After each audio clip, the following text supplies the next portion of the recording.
Evening, folks. It's me again. We're back out here in the little shop of nightmares. Today I'm going to be working on something that kind of goes along with our measuring spoons. This is also a kit by Penn State. It's a set of measuring cups. 4-piece set, comes with, the cups and all the little fixtures and everything. They'll be similar to our measuring spoons, and I figured I'd bring you guys along for the trip.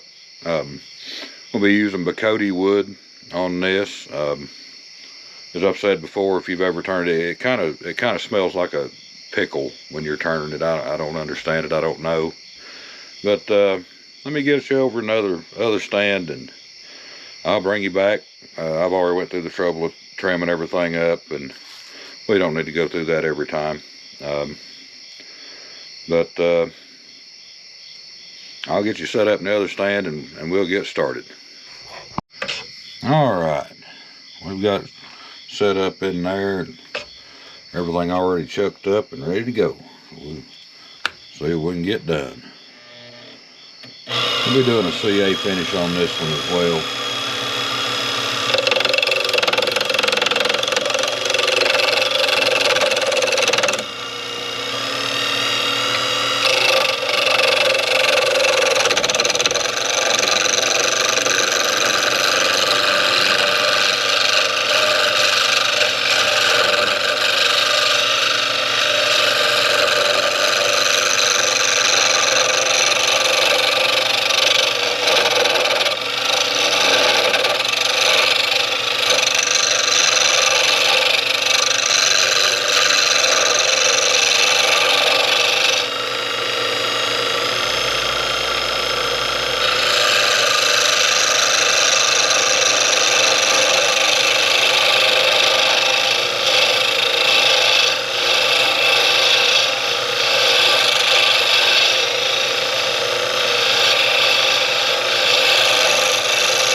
Where we're at.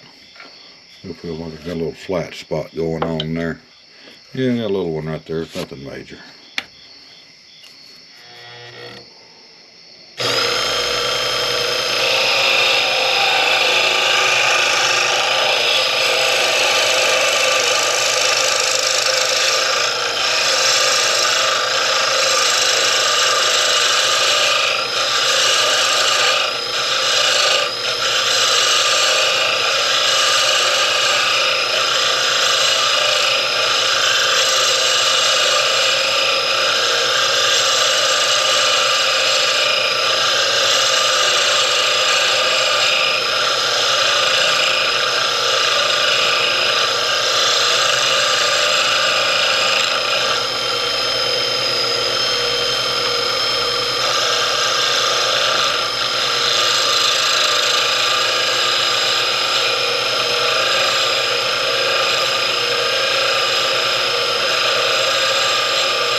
Pushing up the sand in now.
hadn't really planned on doing any burning on this, but you can see over here to this edge, we made a happy little accident over there, as Bob Ross would say. So I guess we're going to do a little burning on this until I get it kind of where I want it at.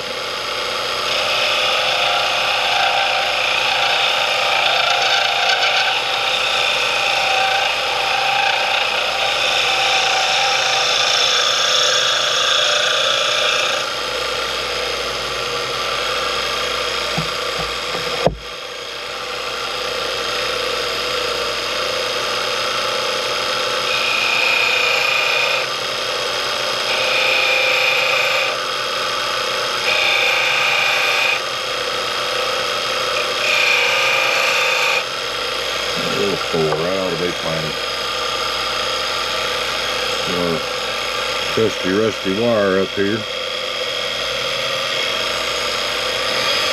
Speed to it, we'll get a little heat going.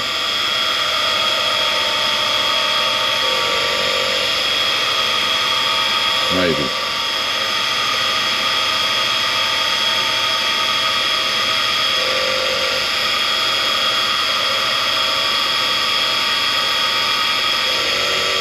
I swear to you folks, one of these days I'm going to get piece of wood on this thing that we can burn. It'll just breathe out. See if I got a different piece of wire. A smoother piece of wire might work a little better, I don't know. I wouldn't think so, but more stranger things have happened. Here we go.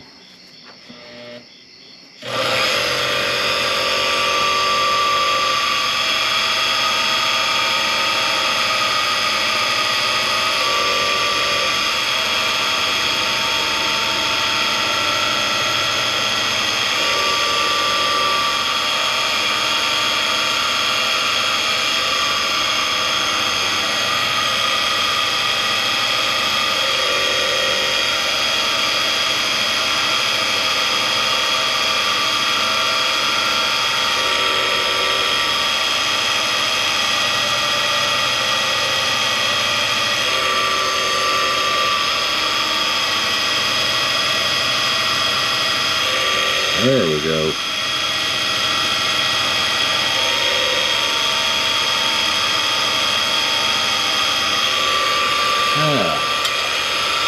Don't touch that, it's hot,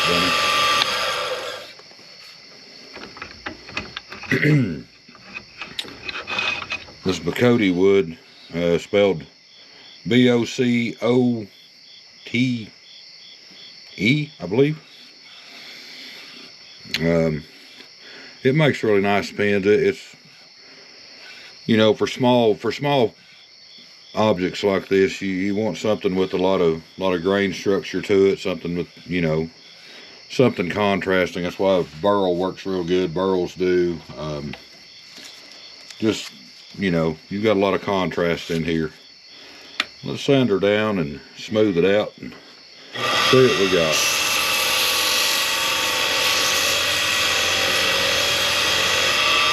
This is honestly probably one of my favorite woods to make pins and things with, because it turns good and it really does make a beautiful pin. There's that piece that wore out.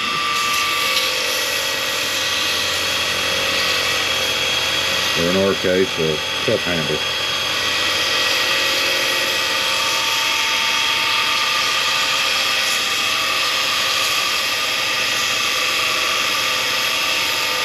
I want to think this originates in South America. I'm not 100% on that.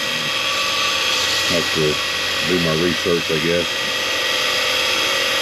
I'm sure we'll be using some of it for an inch pin eventually, and I can get a little more background on it then. Try to. Just kind of a spare of the moment type thing. I've had these kits for a while. I just hadn't got my lazy butt out here and worked on them. Tonight seemed like a good night to do that.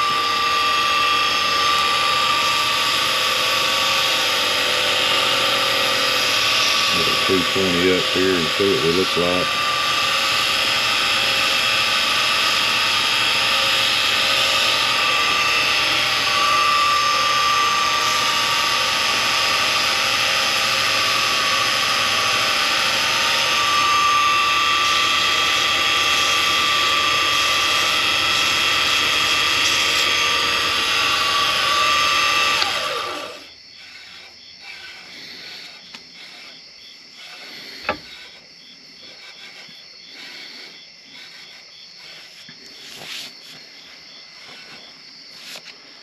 Yeah, let's go a little more. 320 here. Put a little bit more shine on it.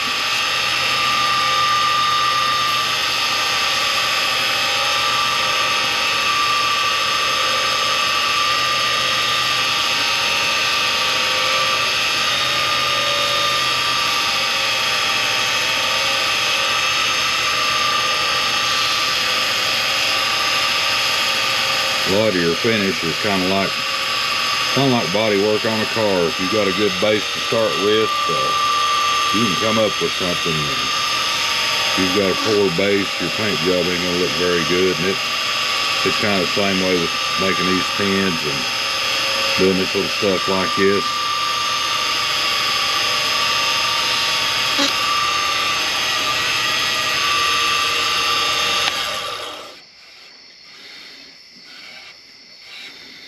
I'm gonna try something that I don't normally do. These things.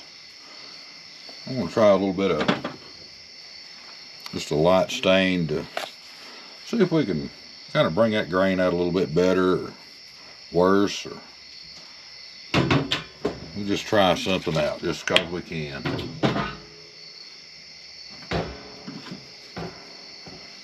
And the truth of the matter is, these are going to work in my kitchen, so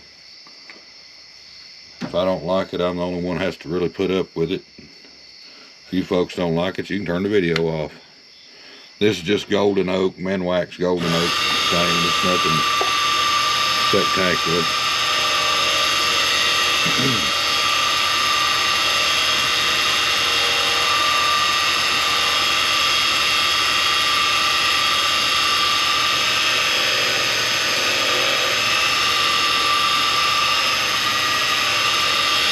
One thing to remember when you're staining wood, any kind of stain, any wood that you're working on, there's no need in leaving your stain set there for hours and hours and hours. Wipe it on.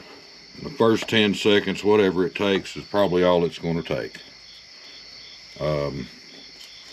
Some woods like mahogany that are very porous, they'll take more stain than others, but for the most part, you wipe across it and take a damp towel and wipe it off, and you're there. And I believe that helped a little bit. I really do. I kind of like that. Let me get my glue stuff ready and get set up, and I'll bring you guys right back. All right, we're back.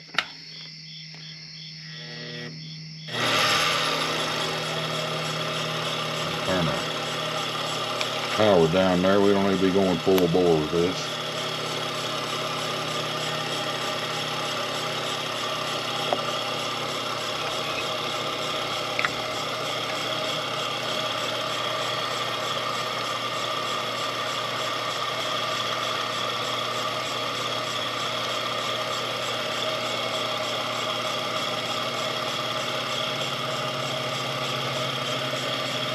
Folks let me forget to swap bushings.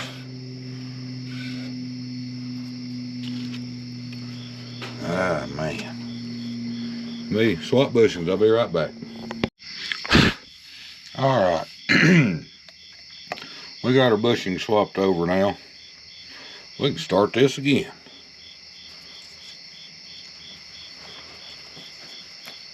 Oh, get this old lathe fired up. One of these days I'll be rich and famous and I can get a decent piece of equipment. Till then, I'm just about to make do with what I got.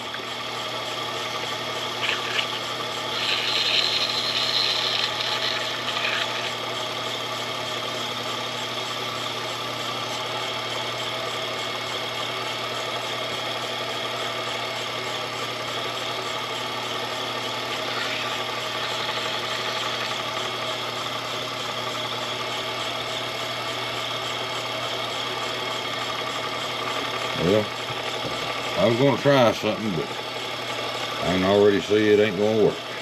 I have to do it the old-fashioned way, I guess.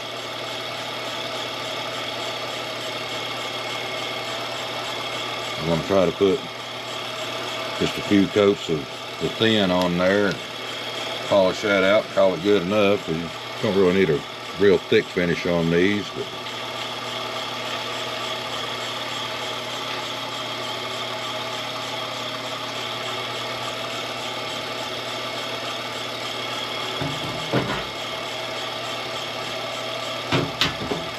win some, you lose some, and sometimes you get rained out. A squirt of that.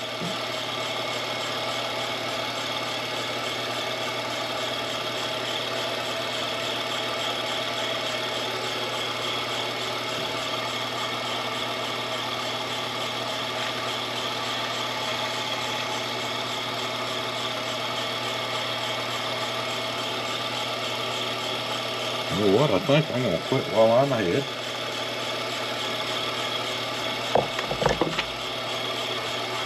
Drop my accelerator around. And behind the big lathe.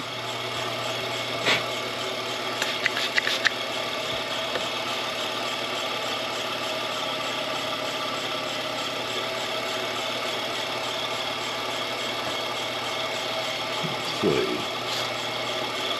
Piece of 400 here somewhere. I got these 600, that'll be good enough to start with.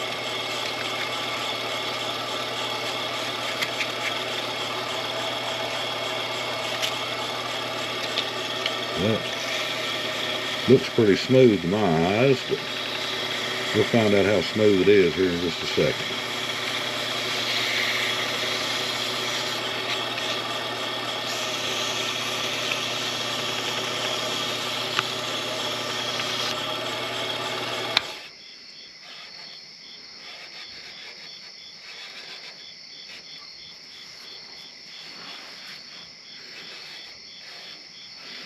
It's got a few little places in it.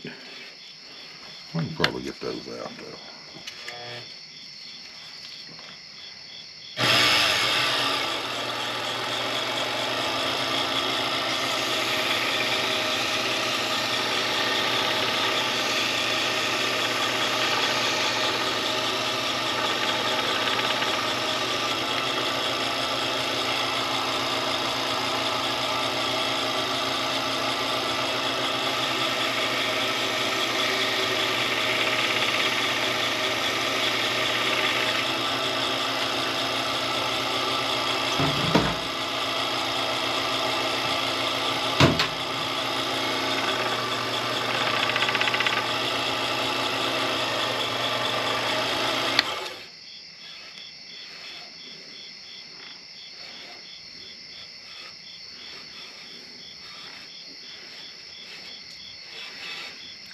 I believe that there's going to be good enough for government work.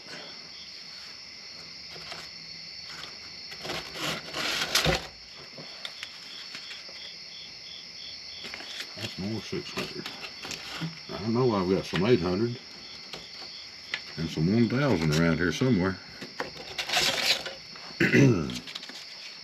That thing's out of place right now. A couple of friends of mine bought a home here a while back, and I made them a candy dish yesterday for housewarming present. I didn't bother filming it because I don't know, I made it for them. I think look at it every day. That, and honestly, as old as that piece of walnut I've made it out of is, I didn't know if it was going to make something or if it's going to scatter across the room. But it done pretty good for the most part. I gave it to him this morning. He seemed to like it.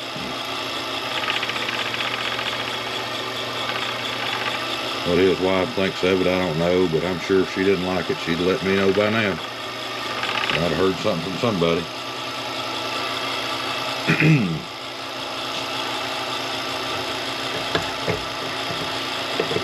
I had a friend tell me I needed to start an Etsy shop and sell my pens and, you know, stuff that I make on, you know.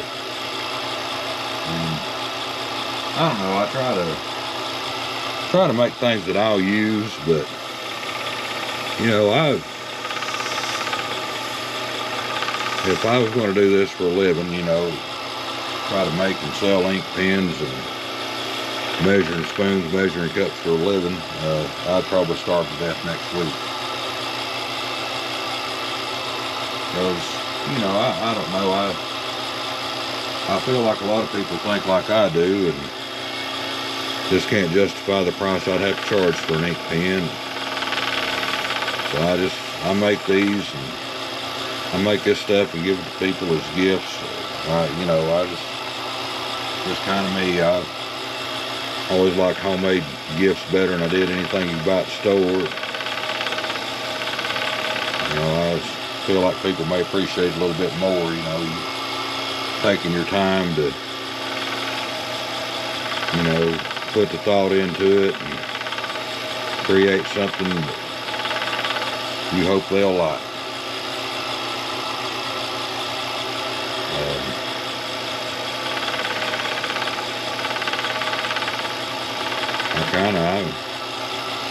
Honestly, I could sell some of this stuff. I've got a couple friends that want some salt shakers and stuff like that. I'm sure they wouldn't care to pay for it, but I just hate to price it to them for what I'd have to have, for being honest. But let's see what we look like. We'll dry us off a little bit. I believe that looks like a sheet of glass right there. I don't know if you can see it as well as I can, but it's pretty daggone slick. And of course we'll throw a little friction polish on it just cause we can. I don't know, I like friction polish. I like the finish it gives. It doesn't show up real good on camera as far as the luster that it actually provides, and honestly it's not going to make this any brighter than what it already is, but it just adds a different tone to it. It's got a different kind of shine to it. It's a little richer, I think, and I just like the way it looks. Truthfully, I'm a little cheap sometimes too, and I like to get things done in a hurry every now and then. And friction polish is quick and easy, but at the same time, it's still a good finish. But for the most part, I don't think it's food safe. I wouldn't eat off of it, so. And I'm a fat kid, so I mean, y'all can tell. Anybody that's ever seen me knows that I like to eat. And there ain't a whole lot out there that I won't eat.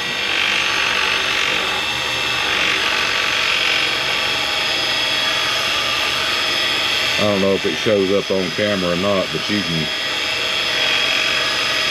kind of tell when it's quit building. There's little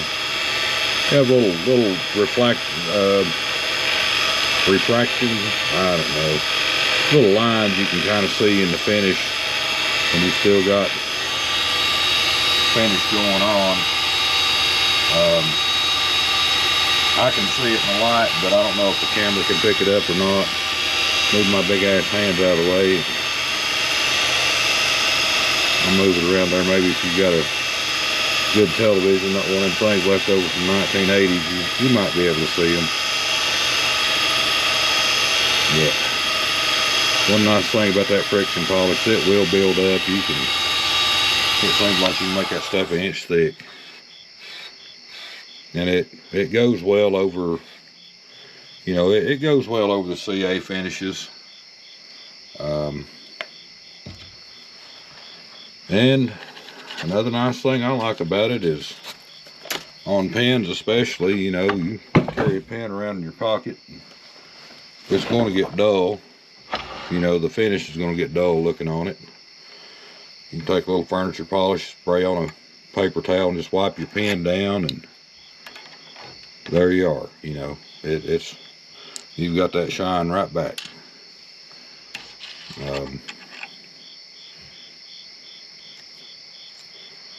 Well, I picked a fine time to leave my pocket knife in the house, didn't I? I've got something out here though. But anyway, it's got this little handle here. I'll get you guys moved over to a different stand. I'll go back over, we'll get over to pen press, and we'll see if we can finish getting it put together. I got to trim this little fuzz here off the ends. That's just one of the drawbacks of doing CA finish. It happens. I'm sure there's some way to avoid it, but I don't know that way. So one of these days maybe I'll learn, or if one of you guys know, leave a comment and let me know. But let me get you changed up in stands and I'll bring you back. All right, we're back over at the old repurposed shotgun press. Comes with these little brass bushings on the lens. I don't know if you can see it or not. There's a little ring up here on the edge of that. That's going to be that's what your starter is. That little ring just cuts enough just to kind of hold it in there to get it started. You just want to press it down. There we are with that pressed. And here's our other end. And it's got that same ring on it. It might show up a little better, I don't know. I ain't got a real good focus on this camera, it doesn't seem. But it's got that same little ring. It just kind of starts in your brass tube, and you just always want to make sure you got everything kind of square with each other, because if not, it will bust the side out of that tube will bend, and it'll bust your blank and make you cry like a rat eating onions, boys. It'll ruin your day. And well, I've got a prime example of what that looks like.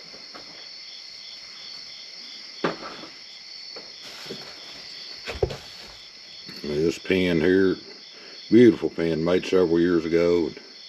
You can kind of see that place right there where the transmission in that kicked sideways on me and busted that blank all to pieces, and it just kind of ruined my day. So that's my shop pen. I use that to mark everything with. But back to measuring cups. I figured I'd start with the small one, you know, because it shows up a little better. But here we are. There's a 1/4 cup. Like I say, this kit's available at Penn State. It's got a little key ring thing goes on it. I'm sure there's a bigger ring that they all go on. But